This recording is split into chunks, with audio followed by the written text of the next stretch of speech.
এগুলো ঠুনকো অভিযোগ, যা ওকে গিয়ে মানা। লাবণ্য, লাবণ্য শোনো।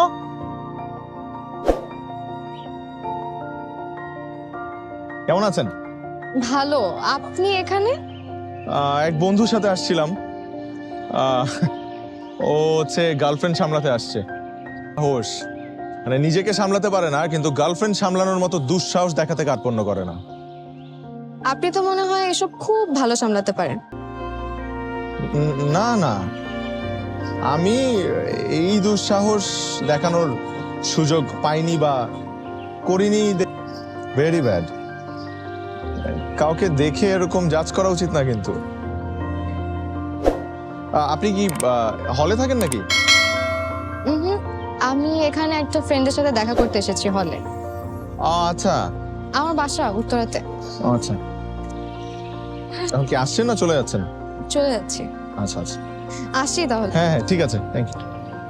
পেতাম তো। চলুন আজকে আপনাকে তেহারি ট্রিটটা দিয়েই ফেলি।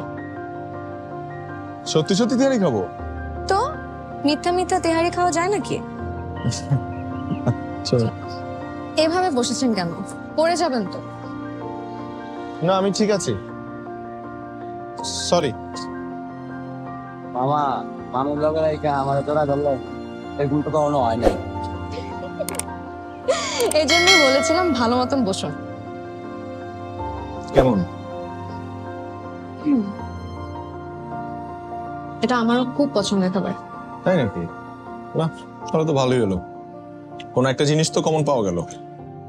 আমার কোনো দোষ নেই, প্রথমবার কোনো সুন্দরী নারীর সাথে বসে তেয়ারি খাচ্ছি। প্রকৃতি সাধারণভাবেই মেনে নিতে পারেনি, বাট